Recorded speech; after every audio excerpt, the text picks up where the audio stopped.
반갑습니다. 오늘도 하나님의 말씀 앞에 모인 여러분에게 하나님의 위로와 또 격려가 있기를 바랍니다. 오늘 우리는 함께 읽은 말씀을 중심으로 입소마간생이라고 하는 제목으로 함께 하나님의 말씀을 상고하고자 합니다. 이게 입소마간생이라고 하니까 참 이게 무슨 말인가 싶으시죠? 이 말은 잊지 말고 소홀하지 않도록 마음속에 간직하고 생각하세요 라고 하는 말의 약자입니다. 이 말은 사실 유념이라고 하는 말의 뜻풀입니다. 잊지 말고 마음속에 간직하도록 하는 것, 소홀하게 하지 않고 마음속에 간직하도록 하는 것, 마음속에 간직하는 것만이 아니라 생각하게 하는 것, 그 뜻을 갖고 있는 말이 이제 유념이라고 하는 말의 뜻인데, 제가 왜 그냥 유념하세요 라고 하면 될 걸 이렇게 말을 좀 줄여서 가면서까지 이제 쓰고 있냐면, 그건 유념이라고 하는 말보다 이 표현이 우리에게 뭔가 더 실천적인 요구를 하는 데 있어서 더 효과적이겠다는 생각 때문입니다. 그러니까 우리가 말씀을 잊지 않고 소홀하지 않으려면 사실은 유념이라고 하는 말이 그 안에 담겨져 있는 어떤 실천적인 행위들이 있는데, 그것들을 생각을 하고 그것들을 가지고 살아야 되는데, 대체적으로 유념하세요 라고 그러면 그냥 그런가 보다 하고 끝나는 경우가 많이 있거든요. 그래서 오늘 저는 이 제목을 줄이는 것으로 여러분에게 조금 더 실천적인 그리스도인으로서의 삶을 부탁을 드리는 겁니다. 성경은 우리에게 매우 실천적인 삶을 요구하고 있습니다. 특별히 오늘 우리가 읽은 이 본문도 마찬가지지만 대부분의 성경들이 사실은 다 우리의 생활과 직접적인 연관이 되어 있는 말씀들입니다. 그런데 요즘에 많은 그리스도인들이 대체적으로 신앙생활을 할 때 생각만 하고 끝나는 것 같습니다. 그러니까 신앙생활을 머리로 하려고 하는 것 같아요. 그러니까 예를 들면 내가 신앙생활 잘해야지 하면서도 결과적으로 그 잘하기 위한 행동들이 그 뒤에 따라와야 되는데 정작 이것들이 보이지 않는다 이겁니다. 생각은 있는데 그 뒤에 따라와야 되는 행동이 없다. 그것이 부재다 이거예요. 그래서 앞서 말씀 제목으로 이제 잠깐 말씀드렸듯이 유념이라고 하는 말 속에 담긴 실천적인 행동들이 있는데 그 부분을 우리가 생각하지 못하고 부지 중에 흘려보내기가 참 쉽다 이겁니다. 오늘날 그리스도인들이 얼마나 말씀을 실천적으로 듣지 못하는가 한번 생각을 해보자면 우리가 근래에 들었던 설교 중에 하나를 조금 생각해 볼 수 있을 것 같습니다. 여러분이 근래 이제 목사님이 설교하셨던 것 중에 혹시 이 말씀을 기억하시는지 모르겠어요. 악습을 버려야 된다. 악습을 반복하면 안 된다. 이 말씀, 교훈 기억하실 겁니다. 이 교훈을 가지고 누군가는 지금껏 열심히 살아오고 있는 반면 또 누군가는 이 교훈을 기억하지 못할 것이고 설령 이 말씀이 들었다, 맞아 그런 말씀이 있었지 라고 기억을 하더라도 실제적으로 내가 하고 있는 행동들 중에 습관적으로 하고 있는 게 뭔지 좀 정리해 보고 그 중에서 좋은 것과 나쁜 것들을 좀 구별을 하고 이 나쁜 것들을 좀 개선하기 위해서 뭔가 노력을 하는 거는 사실은 많이 없을 거라고 생각을 합니다.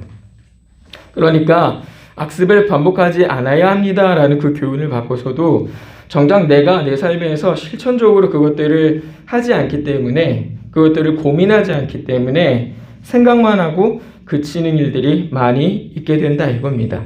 그렇게 되면 머리는 생각은 할 수 있을지 모르지만 정작 우리의 행동이나 어떤 그런 부분들을 바뀌는 게 없기 때문에 여전한 거예요. 과거로부터 지금까지 문제가 됐던 행동이 바뀌지 않았습니다. 그러니 바뀌는 거 없이 여전히 똑같은 상태로 가는 겁니다. 말씀으로 분명히 우리에게 주셨죠. 악습을 반복하지 않아야 합니다. 그런데도 불구하고 우리는 생각만으로 그냥 그치는 일들이 많이 있어 보인다 이겁니다. 그러면 이 말씀을 듣기는 들었어도 오늘 본문이 우리에게 요청하는 그 말씀처럼 정말 이 말씀 우리 생활 가운데 유념하고 사는 것과는 굉장히 거리가 먼 일을 이제 경험하게 되는 겁니다. 물론 우리가 그런 말씀을 들으면 좀 조심하는 부분들은 생기기 마련이죠. 그래서 횟수가 좀 줄어들거나 아니면 그 정도가 조금 나아지는 경우는 있을지 몰라도 동일한 일을 똑같이 반복한다는 차원에서는 사실은 달라지는 건 없다 이겁니다. 그러니까 예를 들면 도박을 하는 사람이 그 도박하는 횟수를 줄이고 도박하는 금액을 좀 줄였어요. 횟수와 정도가 줄어들었죠. 근데 우리는 그 사람을 보고서 이 사람이 정말로 변하였다, 이 도박을 그쳤다, 이렇게 말하지 않습니다. 왜요? 그 사람은 여전히 도박을 하고 있는 거예요. 그와 같은 모습이 사실은 우리 안에 많이 있다 이겁니다. 이 말은요, 우리가 말씀을 유념하지 못하는 데에는 사실은 이 말씀을 이해하지 못하는 것보다 더 중요한 다른 이유가 그 안에 숨어 있다는 거예요. 예를 들어서 내가 말씀대로 살지 못한다라고 하는 건요, 내가 그 말씀을 이해하지 못했다라는 의미가 아니라 어떤 원인에 의해서 내가 그 말씀대로 살지 못하는 어떤 이유가 그 안에 존재한다 이거예요. 습관을, 악습을 그쳐라. 이게 여러분에게 어려운 말입니까? 어려운 말이 아니에요. 우리 저기 앉아있는 아이들도 충분히 다 이해할 수 있는 말일 겁니다. 그런데도 불구하고 우리가 그 말씀을 실제로 우리 삶에서 잘 실천하지 못하는 건 다른 이유가 분명히 그 안에 있다 이거예요. 사도 바울은 오늘 본문에서 우리에게 말씀에 유념할 것을 요청을 하고 있습니다. 그가 이렇게 말하는 이유는요, 그들이 처한 현실의 이 핍박이 절정에 있었기 때문이에요. 그러니까 로마 제국의 핍박이 가장 극심하던 때에 이 히브리서의 말씀을 기록을 하게 됩니다. 네로 황제의 박해가 있어서 이 사도 바울뿐만 아니라 당시에 이제 복음을 위해서 이제 열심히 일하시던 분들이 이 당시에 많이 순교를 하게 되세요. 그러다 보니까 이 믿는 사람들의 마음에 어떤 마음이 들겠어요? 야, 이거 믿음을 이렇게 계속 가지고 살아도 되는 건가? 아이고, 그냥 나 믿지 않는다고 말하고 이렇게 살아야 되는 건 아닌가? 이런 마음들이 불현듯 일어나는 겁니다. 그렇지 않겠습니까? 갑자기 누가 여러분 앞에 칼을 탁 들이밀면서 너 그리스도이냐? 말한 대로 대답해. 그러면 뭐라고 하시겠어요? 입술이 덜덜덜덜 떨리고 발이 덜덜덜 떨리고 그러지 않겠습니까? 그래서 당시에 이 믿음이 굉장한 핍박을 받고 있었기 때문에 사도가 그 흔들리는 것 속에서 흔들지 말 것을 우리에게 더 가르쳐 주려고 이 말씀을 하고 있는 겁니다. 이 가운데 사도가 우리에게 말씀을 유념해야 될 이유로 두 가지를 가르쳐 주고 있는데, 하나는 그 말씀을 주신 이가 누구냐? 곧 그리스도시다 이거예요. 그러니까 우리가 들은 것을 유념하고 그 상태 그대로 굳건하게 있어야 되는 이유는 그 말씀을 주신 이는 그리스도시기 때문이다 이 말이에요. 또 다른 하나는요, 우리가 말씀에서 떠내려가지 않기 위해서 이 말씀을 유념해야 된다라고 우리에게 가르쳐주고 있어요. 그러니까 우리가 말씀을 유념해야 되는 이유가 간단하게 두 가지인 겁니다. 첫 번째는 그 말씀이 그리스도께서 주신 것이기 때문에, 두 번째는 내가 이 땅 가운데에서 그 말씀 바깥으로 떠내려가지 않기 위해서, 이 두 가지를 우리한테 가르쳐주고 있어요. 당시 교회가 처한 상황이 이 핍박이 굉장히 절정에 있었던 때라 이 말씀은, 이 교훈은 더욱 필요했을 것으로 생각이 됩니다. 그런데 오늘 우리도 이 말씀을 잘 눈여겨서 볼 필요가 있어요. 오늘날에는 우리에게 이런 직접적인 핍박은 있지 않습니다. 예수를 믿는다 하여서 순교에 이르는 경우는 사실은 오늘날에는 잘 없는 일이에요. 그런데도 불구하고 우리가 이 말씀을 잘 보고 또 유념해야 될 것은, 너무나 놀랍게도 우리 모두가 은연중에 이 그리스도께서 주신 이 말씀에 대한 권위나 이 그리스도께서 주셨다라고 하는 사실을 망각하거나 그것들을 무시하거나, 또 다른 한편으로는 나는 이 말씀에서 떠내려가지 않을 거라는 이 착각을 은연중에 하기 때문에 우리는 이 말씀을 더욱 잘 살필 필요가 있는 겁니다. 그러니까 무슨 말씀이냐면, 너무나 놀랍게도 나는 믿는다고 하지만 스스로는 이 그리스도의 말씀과 그리스도께서 주신 그 권위에 대해서 사실은 인정하지 않고 있을 때가 많고, 또 한편으로는 나는 떠내려가지 않을 거야 라고 하는 이 은연중에 이 발생한 착각이 있기 때문에 우리가 이 말씀을 잘 유념하지 못하는 문제가 발생한다 이거예요. 그래서 우리가 이 말씀을 조금 더 주목해서 볼 필요가 있다 이겁니다. 여러분 신앙생활 하면서 보시면 아시겠지만 심지어 교회 안에서 범죄한 사람이라고 할지라도 나는 그리스도의 말씀을 따라 살아간다라고 하고 있어요. 그거는 범죄한 사람이라고 그래서 뭐 특별하게 남다른 게 아니라 그래도 나는 범죄한 사람이어도 나는 하나님을 믿고 하나님을 의지하고 말씀 안에 있다라고 생각하는 경우들이 더러 보인단 말이에요. 그렇게 이제 믿는 사람들 중에서도 범죄한 사람이 그런 착각을 하기 마련인데 우리 중에는 또 그런 착각이 굉장히 쉽게 일어날 수 있다 이겁니다. 오늘 이 본문을 보시면 우리가 말씀에 어떻게 반응하느냐에 따라서 그 말씀에 대한 분명한 보응이 있다라고 사도가 우리에게 가르쳐주고 있습니다. 우리가 알다시피 옛 언약의 백성들도 말씀에 어떻게 반응하느냐에 따라서 순종하느냐 아니면 불순종하느냐에 따라서 그가 받는 보응이 있었다는 거 우리가 기억을 하실 겁니다. 아담의 때도 그렇고 노아의 때도 그렇고 아브라함의 때도 그렇고 모세의 때도 그렇고 다윗의 때도 그렇고 솔로몬의 때도 그렇고 심지어 분열 왕국 시대에도 그들이 하나님의 말씀에 어떻게 반응하고 살아가느냐에 따라서 받는 보응이 분명히 달랐다는 걸 우리가 알 수 있을 거예요. 그래서 과거로부터 지금까지 이 신약의 백성들도 동일한 상태에 있다라고 하는 걸 가르쳐 주는 겁니다. 옛날 그 언약, 구약의 시대에만 보응을 받는 것이 아니라 그리스도께서 주신 이 말씀을 가지고 살아가는 새 언약의 백성들인 우리도 하나님의 말씀 앞에 어떻게 반응하느냐에 따라서 받는 보응이 분명히 다르다라고 말씀을 하는 겁니다. 그래서 이 말씀은 과거로부터 지금까지 그리고 앞으로도 계속 동일한 교훈과 또 약속으로 우리에게 주어지는 것이죠. 그런데 오늘 성경은 옛 언약의 백성보다 오늘 우리 새 언약의 백성들이 이 말씀에 대해서 더 바르게 반응해야 된다라고 가르쳐 주는 겁니다. 왜냐하면 이 말씀은 앞서서도 말씀드렸다시피 그리스도께서 직접 우리에게 주신 말씀이기 때문에 그렇습니다.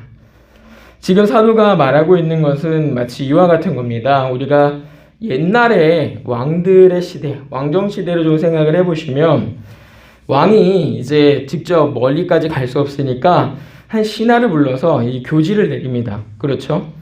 너는 가서 이렇게 하고서 너는 이 명령을 전해라 라고 해요. 그러면 그 사람이 그걸 들고 막 가가지고 왕의 어명입니다, 교지입니다 라고 이렇게 짠하고 나타난단 말이에요. 그랬을 때 신하들의 반응이 어떻습니까? 어명이요 그러면은 그 앞에 나와서 무릎을 꿇고 고개를 받고서 왕의 어명을 받는 거예요. 무슨 말인지 아시겠습니까? 그런데 교지를 받을 때조차도 얼굴도 못 들고 이렇게 무릎을 꿇고 그 왕의 명령을 받는데 만약에 정말로 왕이 그 앞에 행차해서 명령을 한다고 하시면 어떨 것 같습니까? 어떤 태도로 그 말씀을 받을 것 같습니까? 교지를 받는 것보다도 더 두려운 마음과 더 뭔가 더 이렇게 잘 정돈된 마음으로 그 왕을 맞이하지 않겠습니까? 마찬가지인 겁니다. 옛 언약의 백성들은 앞으로 오실 그리스도를 바라보면서 그 말씀을 따라서 복음을 받았는데 오늘 우리는 그리스도께서 왕이 직접 주는 그 말씀을 받고 있다 이거예요. 그래서 오늘 우리에게 그리스도가 나타나신 바 되어 그가 친히 우리에게 말씀을 주셨으니 그거에 따른 보응이 더 확실하지 않겠느냐. 너희가 이 말씀을 더욱 유념함이 마땅하지 않겠느냐라고 우리에게 교훈하고 있는 겁니다. 우리가 여기에서 생각해 볼 우리의 태도를 잘 보셔야 돼요. 우리 안에는 사실은 순종만 있는 것이 아니라 너무나 자주 불순종의 모습을 보입니다. 그렇지 않습니까? 우리가 발견하는 우리의 불순종 속에서 우리가 하나님의 말씀을 존중하고 또 믿음으로 반응하고 그리스도를 따르는 것 같아 보여도 실상은 내가 이 말씀을 존중히 여기지 못할 때가 많이 있다는 것을 의식해야 돼요. 내가 정말로 그리스도께서 주신 이 말씀을 왕이 내게 하신 명령으로 인정하고 항상 그 권위에 복종하고 존중하고 따라가려고 하면 사실은 불순종하는 일들은 많이 없겠죠. 너 이거 해라. 너 이거 하지 마라. 그랬을 때 뭐라고 할 테니까요. 네, 알겠습니다. 그런데 사실은 우리가 불순종을 너무 자주 한단 말입니다. 이 불순종 속에서 우리가 발견해야 될 우리의 아주 처참한 모습은 사실 내가 그리스도의 이 말씀을, 그리스도의 이 권위를 무시하고 있다라고 하는 겁니다. 그래서 여러분, 우리가 기억해야 될 말씀을 유념하지 못하는 첫 번째 이유는 은연중에 내가 이 말씀의 권위들에 대해서 또 이 말씀의 주인이신 그리스도에 대해서 도전하고 있다라고 하는 그 사실입니다. 여기서 어떤 분들은 아닌데요? 저는 그렇지 않습니다. 라고 이제 생각을 하시는 분도 있을 것 같아요. 스스로에게 질문을 해보십시오. 그래서 교훈에 따른 열매들이 내게 얼마나 있는가? 내 안에서 그리스도의 말씀으로 얻는 그 열매들, 그것들이 얼마나 풍성한가? 이것들을 생각을 해보면 사실은 우리가 이렇게 당당하게 아니요, 저는 그렇지 않은데요? 라고 하기가 사실 굉장히 민망할 때가 더 많이 있을 겁니다. 그래서 내가 말씀을 잘 듣고, 그래서 내가 이 말씀을 사랑하고, 그래서 내가 그리스도를 따르는 사람이라서 이렇게 행동하고 있는가? 당신 그래서 그렇게 살고 있습니까? 라고 물어보면 사실은 그렇지 않다는 걸 우리가 단번에 생각할 수 있다 이거예요. 그래서 우리가 말씀을 유념하지 못하는 그 이유, 첫 번째, 도전하는 그 마음을 꺾어야 된다 이겁니다. 한 예로 여러분 이 말씀을 조금 생각을 해보고 싶어요.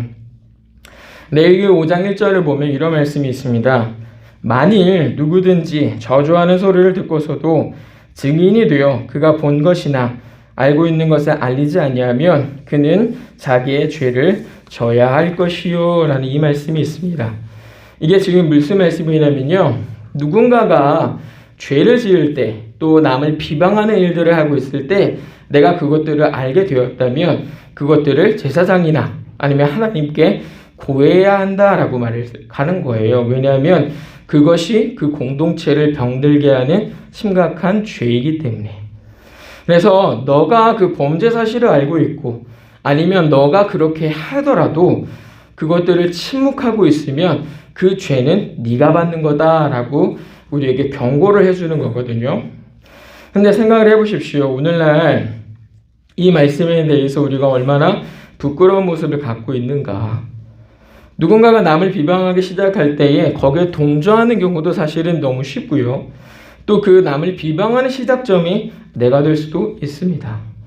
근데 그럴 순간에 내가 이 하나님의 말씀을 조금 더 떠올리질 못해요.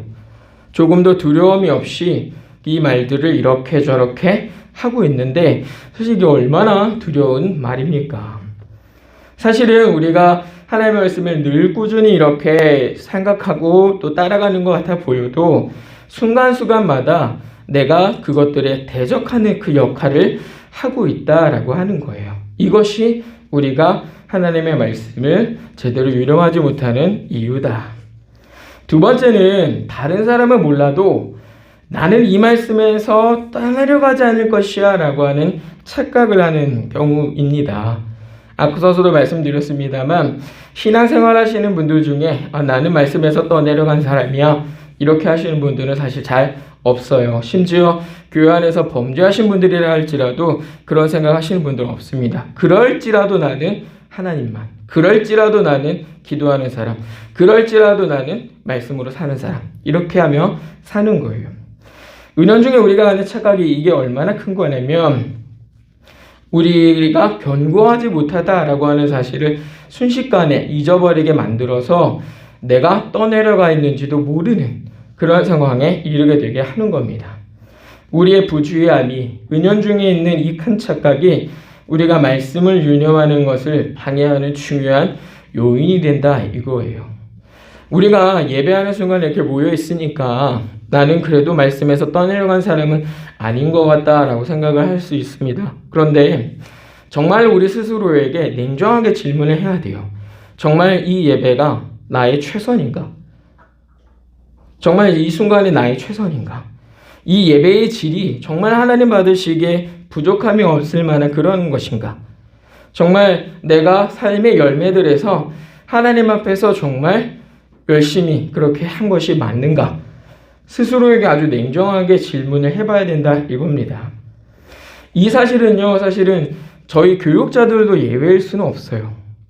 조금만 부주의하며 곧 말씀에서 떠내려가는 겁니다. 성도들만 그런 게 아니라 저희 교육자들도 마찬가지예요. 대표적인 예가 로마 카톨릭, 과거에 이제 로마 카톨릭이 저질렀던 그런 문제들, 오늘날 이단의 문제들, 오늘날 사도 어떤 과거에 이제 신사도 운동 같은 것들, 또 WCC 문제들, 비신앙적이고 비상식적이고 비성경적인 이 신앙의 운동을 하는 교회들, 그거 다 누가 하는 겁니까? 성도들이 하는 겁니까?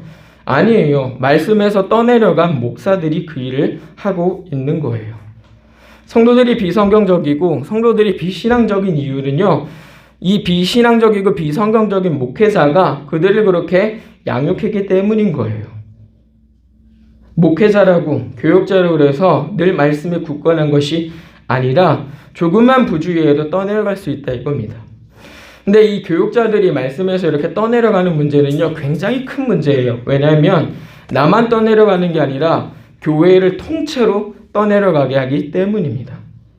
로마 카톨릭에 예전에 그것이 왜 개혁이 되어야 했겠어요? 추기경들, 비숍들, 또 그 안에서 가장 높은 교황이라고 하는 사람, 그들의 타락이 결과적으로는 이 교회를 부패하게 만들고 그리스도로부터 멀어지게 만든 거 아닙니까? 그래서 우리가 늘 고민하고 생각을 해야 되거든요. 이 착각을 깨야 된다 이거예요. 나도 말씀에서 벗어날 수 있고 떠나려갈 수 있는 사람이다 라고 하는 사실을 늘 주의해야 되는 겁니다. 오늘만이 아니라 내일도요. 우리가 얼마나 순간순간 하나님의 말씀에서부터 멀어지는지를 나는 알고 있잖아요. 내 생활을 보면 나는 잘 기억하고 있는 거 아닙니까?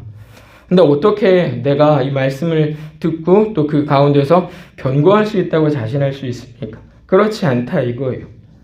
그래서 우리가 말씀을 들을 때마다 대단히 조심을 해야 되는 태도가 있는데 그거 역시 나는 아니지요 라고 하는 그 말씀이에요. 그 태도들이에요. 여러분 생각을 해보십시오.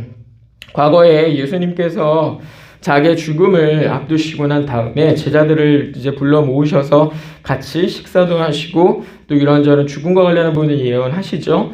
그랬을 때 제자들이 어떻게 말합니까? 다들 근심하면서 주님, 나는 아니지요. 나는 아니지요. 이렇게 예수님한테 물어봅니다. 그런데 그 사람들 다 어디로 갔어요? 다 예수님을 버리고 떠나가 버렸어요. 나는 아니지요. 순간적으로 나는 아닐 겁니다. 라고 반응을 했던 그 사람들의 마음이 순식간에 없어져서 자기들이 예수님을 버리는 자리에 있는 거예요. 누구도 예외일 수 없다 이겁니다.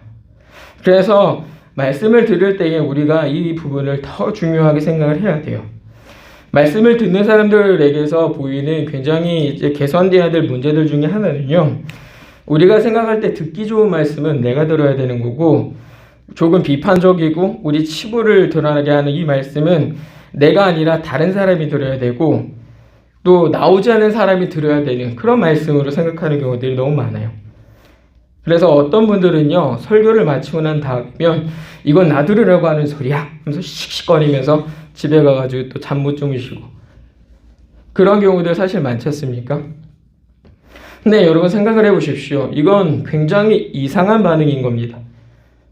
말씀은 누가 들어야 하는 겁니까? 말씀은 누가 들어야 되는 겁니까? 다른 사람이 아니라 내가 들어야 되는 거예요. 내가 들어야 되는 게 말씀입니다. 말씀에 선포되는 그 자리에 있는 사람들이 들어야 되는 게 말씀이에요. 그게 말씀입니다.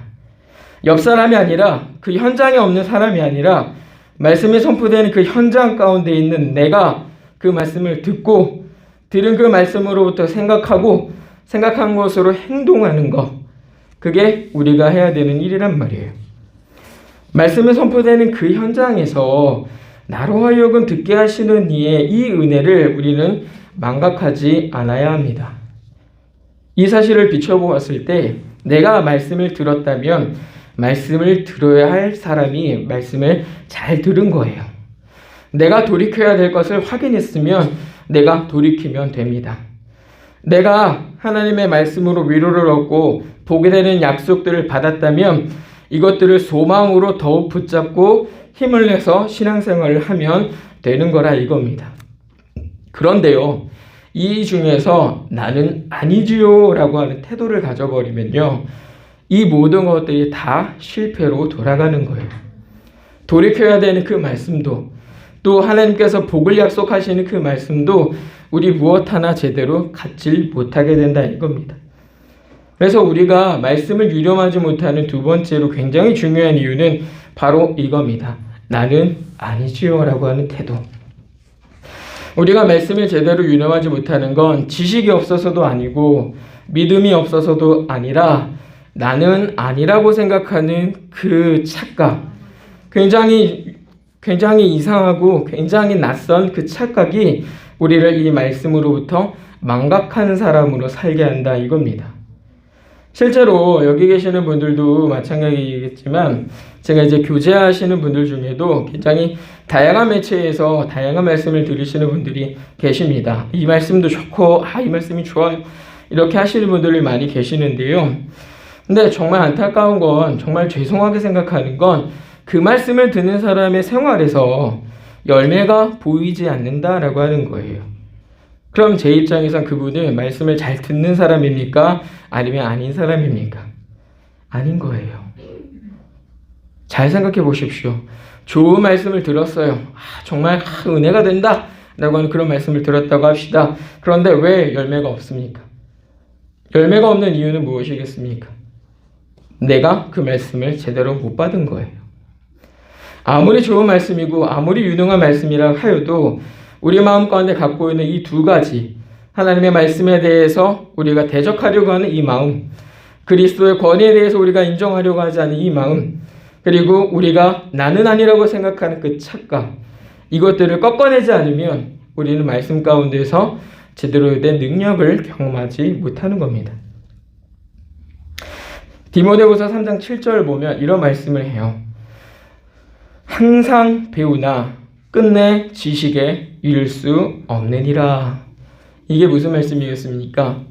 아무리 열심히 가지고 여기서 기웃거리고 저기서 기웃거리고 그래서 많은 것들을 듣고 배우고 익힌다 하더라도 우리가 끝내 그 끝에 이르지 못하는 그런 문제에 이를 수 있다 이거예요. 그래서 말씀은요, 많이 듣는 게 중요한 게 아니고요, 한 번 들어도 제대로 듣는 게 중요한 거예요. 신앙생활은요, 많은 건 아주 크고 뭔가 위대한 걸 하는 게 중요한 게 아니고요, 작은 것 하나라도 확실하게 해내는 게 중요한 겁니다. 이걸 우리가 분명히 다시 생각하고 점검해야 한다, 이 말씀을 여러분에게 드리는 겁니다. 우리가 이러한 착각의 늪에서 빠져나가려면요, 우리의 상태를 잘 점검을 해서 몇 가지 해야 될 일들이 있습니다. 이제 먼저는 저와 같은 설교자들은 이제 설교하고 목양하는 일들을 매번 점검을 해야겠죠. 저는 근래에 많이 고민을 하고 있는 것 중에 하나가, 설교를 하고 또 이렇게 지도를 하면서 어떤 고민을 하게 되냐면, 왜 이럴까? 이 사람은 왜 이렇게 할까? 이 사람은 무엇이 문제일까? 이 사람이 왜 그럴까? 왜 그리스도인이라고 하면서 그 그리스도인다운 모습은 없을까? 왜 그럴까? 이런 고민을 정말 많이 하고 있어요. 그래서 인지심리학이라고 하는 사람을 연구하는 학문을 조금 공부하게 됐습니다. 제가 사람이 너무 궁금한 거예요. 제가 알고 있는 것과는 너무 다른 부분들이라서 제가 그걸 어떻게 고민을 해결할 수가 없겠기에 이 학문의 도움을 조금 받았는데요. 이걸 좀 공부하다 보니까 알게 된 건 뭐냐면, 사람이 보이는 어떤 행동의 결과는 같을지라도 그 결과를 이뤄내는 원인이 다양하다 이거예요. 그러니까 예를 들면 우리가 소화불량이라고 하는 어떤 문제를 직면한다라고 했을 때 이 소화불량을 일으키는 원인은요, 너무 다양해요. 대표적으로는 먹은 음식이 상해서 그럴 수도 있고요. 또 몸 안에 이제 위경련이 일어나게 됐을 때 또 우리가 소화불량에 있을 수도 있고요. 또 췌장이 문제가 생겼을 때 이 소화액이 제대로 분비가 안 돼가지고 소화불량에 걸리는 문제들이 있을 수도 있습니다. 이 외에도 소화불량을 일으키는 원인은 굉장히 다양하지만 결과는 소화불량이라고 하는 하나의 결과예요. 그런데 이 소화불량이라고 하는 결과를 해결하기 위해서 계속 소화제만 처방하게 되면은요, 어떤 문제가 되겠어요? 큰일이 날 수도 있는 겁니다. 위경련이 일어난 사람한테 소화제가 소용이 있을까요? 췌장에 문제가 있는 사람한테 소화제가 소용이 있을까요? 잠깐 동안은 처방이 되는 것 같지만 시간이 오래 지나면 특히 췌장과 관련해서는 치료 시기를 놓치게 되면 목숨이 위험한 상태로 이르게 될 수도 있는 거예요. 근데 대체적으로 저희 같은 교육자들이 많이 하는 실수들이 바로 이런 부분들인 것 같습니다. 대체적으로 소화제를 처방을 하죠. 문제가 일어나게 됐을 때 기도하십시오, 집사님. 힘내십시오. 말씀으로 힘내십시오. 하나님만 보십시오. 하나님 함께 하십니다. 우리도 같이 기도하고 있습니다. 우리도 같이 힘을 내십시다. 뭐 이런 얘기들을 사실은 보통 많이 하게 되거든요. 그런데 이 사람에게는 이거 말고 다른 처방이 필요할 경우가 있다 이거예요. 그래서 저는 이런 문제가 해결되면 좋겠지만 그렇게 되지 않을 때에는 반드시 원인을 규명을 해야 되는 게 저와 같은 목회자들 또 설교자들의 책임이다라고 하는 걸 다시 생각을 해보게 되는 겁니다. 말씀을 유념하도록 그 말씀을 가지고 살아가도록 그렇게 하지 못하는 이유들과 원인들을 고민을 하고 목회자로서 그 부분들을 잘 지도를 해야 되는 필요가 있다 이거죠. 그래서 이러한 면에서 저희 같은 설교자들, 교육자들이 설교와 사역을 점검하는 일이 반드시 필요한 것이고 성도들에게 있어서는 이 말씀을 유념하지 못하게 하는 것들로부터 좀 뭔가 새로운 변화가 필요한 것입니다. 여기에는 몇 가지 요인들이 있어요. 하나는 습관을 고쳐야 되고 두 번째는 하나님이 기뻐하시는 게 뭔가를 분명히 하셔야 돼요. 습관을 이해할 때 우리가 간과하면 안 되는 거는요. 습관은 우리가 의지를 갖는다 그래서 고칠 수 있는 게 아니라는 겁니다. 좋은 습관이든 나쁜 습관이든 우리가 한 번 가지게 된 습관은요. 고쳐지지 않아요. 우리가 의지를 갖는다 그래서 고쳐지는 게 아니라 이겁니다. 그래서 우리는 근데 이 습관을 이야기하면서 많이 착각하는 게 의지를 가지고 이것들을 고칠 수 있을 거라고 생각을 하는데 그렇지 않아요. 왜냐하면 우리 의지가 습관을 고칠 수 있을 만큼 그렇게 강하지 않기 때문이에요. 그래서 우리 중에 이런 속담이 있는 겁니다. 3살 버릇 여든 간다. 제 버릇 개 못 준다. 작심 3일이다. 습관을 우리가 못 고치는 거예요. 그런데 그러면 어떻게 습관을 고쳐야 되냐 이렇게 저에게 질문하신다면 저는 이 말씀을 드립니다. 다른 습관을 가지시라. 내가 전에 좋지 않던 행동들을 하고 있었다면 그것들을 멈추고 난 다음에 다른 습관, 다른 행동을 해야 된다라고 하는 거예요. 의지를 가는 것보다 다른 행동으로 진행하는 것이 사실은 더 좋은 일이 되는 겁니다. 예를 들면 이런 거예요. 내가 어떤 예배하거나 아니면 어떤 강의를 듣거나 무엇인가를 하는데 습관처럼 졸아요. 졸고 있단 말이에요. 그렇게 됐을 때는 가만히 있는 게 아니라 손이라도 만지고 무엇인가를 해서 잼잼이라도 해가지고 내가 그 잠을 물리칠 수 있는 뭔가 행동을 해야 된다 이거예요. 나는 오늘은 자지 않을 거야. 졸지 않겠어. 이렇게 의지를 가지고 이렇게 있어도 어느 순간에 해롱해롱 해가지고 존단 말입니다. 의지가 필요하고 의지가 있는 건 중요하지만 실제적으로는 작은 것이라도 행동으로 바꿔야 된다 이거예요. 그래서 정말 중요한 거는요. 멈추는 겁니다. 멈춘 다음에 내가 하던 것들을 멈춘 다음에 새로운 것을 시도해 보는 거예요. 저는 여러분에게 오늘 좀 특별한 것들을 하나 좀 제공하려고 하는데요. 이거 한번 잠깐 보시겠습니까? 요거 색깔 보이시나요? 네, 보이시면 처음부터 네 번째까지 순서대로 한번 읽어주시겠습니까? 시작! 네, 이거 어렵지 않으시죠? 그러면 똑같은 건데요. 자, 보이십니까? 네, 이거 색깔을 처음부터 한번 읽어주시겠습니까? 시작! 빨강 아니죠? 파랑, 주황, 초록, 빨강입니다. 여러분, 이게 지금 색깔을 구별하는 일이었잖아요. 어려운 일이신가요? 어려운 거 하는 거 아니잖아요. 근데 우리가 잠깐만 바뀌어도 못하는 거예요. 그럴 때 어떻게 해야 되느냐? 멈춰야 된다 이거예요. 멈춰야 된다. 전에 해오던 것들을 멈춰야 된다 이거예요. 우리가 신앙생활을 하고 있는데 뭔가 지금 어려움을 겪고 있어요. 내가 신앙생활하는 데 있어서 자꾸 뭔가 이렇게 성장하지 못하는 것 같고 어려움을 경험하고 있어요. 그러면 멈추십시오. 여러분이 해오던 것들을 잠깐 멈추시고 난 다음에 다른 일들을 시작하십시오. 다른 일들을. 그렇게 하고 난 다음에 여러분이 그 좋지 않았던 일로부터 좋은 습관을 덮어씌우고 그것으로부터 좋은 결과들을 얻어내셔야 된다 이거예요. 예, 또 하나는 이런 거죠. 습관을 잘 바꾼다는 거는 또 정말 좋은 이익이 있을 수 있는 게 예를 들면 이런 겁니다. 집에서 식사를 하고 난 다음에 그냥 가만히 있어요. 원래는. 제가 이제 그런 습관을 갖고 있다라고 합시다. 그러면 그 습관은 누가 보기에는 뭐 안 좋은 습관이라고 하기는 어려울 수 있지만 아내들이 보기에는 참 좋지 않은 습관이죠. 그죠? 그렇게 되면 어떻게 해야 될까요?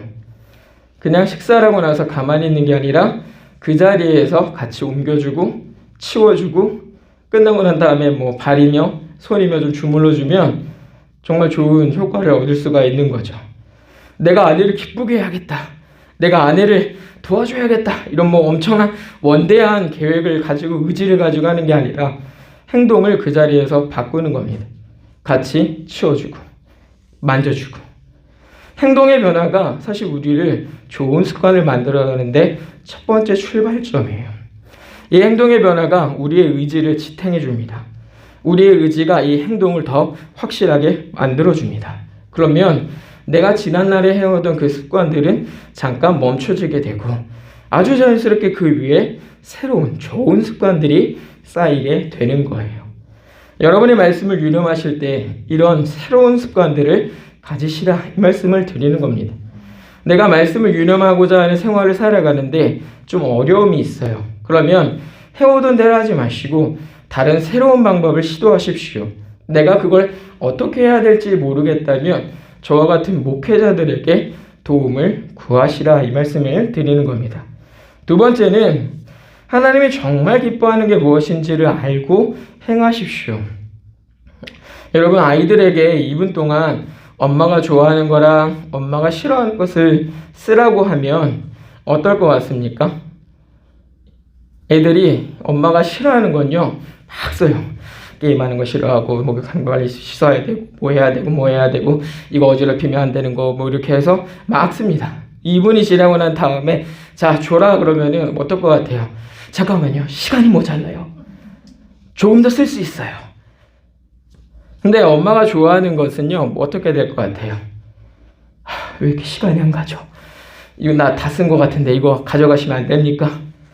그 안에 적혀진 건 몇 개 되지 않습니다. 크게는 뭐 공부 하나 딱 써놓고 뭐 엄마가 좋아하는 게 뭔지를 모르는 그런 상태에 있을 수 있는 거죠. 우리가 남편, 아내, 자녀와의 관계에서 이 사람에 대해서 싫어하는 걸 더 많이 알고 있는지 이 사람에 대해서 좋아하는 걸 더 많이 알고 있는지 여러분 잘 생각해 보십시오. 대체적으로 이 사람이 싫어하는 걸 더 많이 알고 있어요. 한 예를 들어 드리겠습니다. 이런 표현이죠. 우리 아내는 남편은 자녀는 이런 상태에서 어지럽히지 않는 걸 좋아해. 이런 상태에서 시끄럽지 않게 하는 걸 좋아해. 이렇게 얘기를 하는 분들이 있다고 합시다. 근데 이거 굉장히 낯선 표현인 거 아십니까? 사실 이거는요. 그분이 좋아하는 걸 아는 게 아니라 그분이 싫어하는 걸 아는 거예요. 뭐예요? 어지럽히지 않는 걸 싫어해. 어지럽히는 걸 싫어해. 시끄럽게 하는 걸 싫어해. 그거를 우리는 착각을 합니다. 그걸 좋아하는 것처럼. 어지럽히지 않는 걸 좋아하는 것처럼. 싫어하는 어떤 시끄럽게 하지 않는 걸 좋아하는 것처럼. 이렇게 착각을 한단 말이에요. 근데 여러분 생각을 잘 하셔야 되는 게 저 사람에 대해서 싫어하는 걸 내가 안 한다 그래서 저 사람이 좋아하는 게 아닙니다. 그 사람의 어떤 감정을 상하지 않게 하는 거고 그 사람의 분을 일으키지 않는 거예요. 근데 우리는요, 대부분 그러면 저 사람이 이걸 좋아하는구나 라고 생각을 하는데 절대 그렇지 않다. 그래서 우리가 사실은 이 사람이 뭘 좋아하는가를 분명히 알고 있어야 그 사람을 기쁘게 할 수 있는 겁니다. 무슨 말인지 아시겠습니까? 이 사람이 싫어하는 걸 가지고 우리가 그 사람이 좋아한다고 생각하면 오산이에요. 예를 들면 이런 거죠. 하나님과의 우리 관계에서도 우상숭배와 관련해서 하나님이 우상숭배 하지 말라고 하세요. 근데 우리는요, 하나님이 우리가 우상숭배 안 하면 기뻐하시리라고 생각을 해요. 그렇지 않습니까? 생각을 해보십시오. 그게 하나님이 정말로 기뻐하는 겁니까? 아니에요. 나 너희 우상숭배하는 거 싫어한다 라고 말씀하신 거예요. 당신이 우리에게 싫어하는 걸 말씀해 주셨는데 우리는 그거 싫어하는 걸 하지 않았다고 우리가 하나님을 기쁘게, 하나님을 즐겁게 했다고 착각을 해요. 그러나 그렇지 않다 이겁니다. 하나님이 정말로 기뻐하시는 게 뭐예요? 순종입니다. 순종. 우리가 지난주에 말씀으로 사무엘을 통해서 이제 혼났던 사울 왕을 우리가 기억하지 않습니까? 그때 뭐라고 우리에게 가르쳐줘요? 순종이 제사보다 낫다. 사울은요, 하나님을 기쁘시게 한다고 나름대로 열심을 가지고 뭔가를 했지만 대단히 착각하고 있었던 거예요. 하나님이 좋아한다고 생각했지만 사실은 그건 하나님이 좋아하는 게 아니었던 거죠. 우리가 이런 착각을 하지 않아야 된다 이겁니다. 그래서 우리가 언젠가 말씀드렸던 에이든 토조 목사님은요, 이런 말씀을 하셨어요. 나는 우리의 문제가 기도로 순종을 대신하려는 데 있다고 믿는다. 기도는 결코 순종의 대체물이 될 수 없다. 이 말을 여러분 잘 생각하셔야 됩니다. 우리가 신앙생활 하면서요, 하나님 앞에 순종하지 않으면서 그 순종 대신에 다른 무엇든가로 다 바꿔놓을 수가 있어요. 헌금이 될 수도 있고, 뭔가 봉사하는 일이 될 수도 있고, 뭔가 이제 순종과는 관계없는 어떤 다른 것들로 대신하려고 하는 거죠. 그런데 그러서는 안 된다라고 하는 거예요. 안 된다. 우리가 이런 내용들을 잘 생각을 해봤을 때 오늘 우리에게 분명한 것은 우리가 그동안 말씀을 듣고 있었던 행실에 변화가 있어야 된다라고 하는 것이고, 우리가 흔히 빠지고 있는 착각들에서 벗어나기 위한 몸부림을 우리가 시작을 해야 한다라고 하는 겁니다. 이 말씀들을 여러분이 잘 유념하셔서 아까도 말씀드렸듯이 습관, 아주 간단한 일이지만 얼마나 우리가 실수를 많이 합니까? 아주 쉬운 거지만 우리가 얼마나 그 일에 실패를 경험하고 있습니까? 잘 생각하셔서 여러분의 삶을 잘 다스려 가시고 모쪼록 입소마간생 잊지 말고 소홀하지 않도록 마음속에 간직하고 생각하는 저와 여러분이 되기를 주님의 이름으로 부탁을 드립니다. 기도하겠습니다. 하나님 아버지 감사합니다. 오늘 우리에게 주신 말씀으로 우리가 당신의 말씀을 유념하지 못하는 이유를 알게 하시고 또 말씀을 더욱 유념하도록 우리를 지도해 주시니 감사합니다. 우리가 지난날 행하였던 많은 일들 중에 좋지 못한 일들은 이제는 그치고 하나님이 기뻐하시는 순종으로 다른 것들을 대신하지 않도록 하나님 우리를 주장하여 주시옵소서. 지난날과 다른 새로운 좋은 습관들을 잘 만들어가게 하시고 하나님의 말씀에 순종하여 하나님을 참으로 기쁘시게 하는 교회가 되게 하옵소서.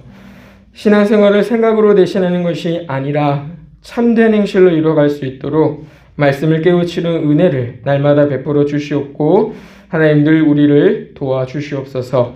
감사드리며 예수님 이름으로 간절히 기도드리옵나이다. 아멘.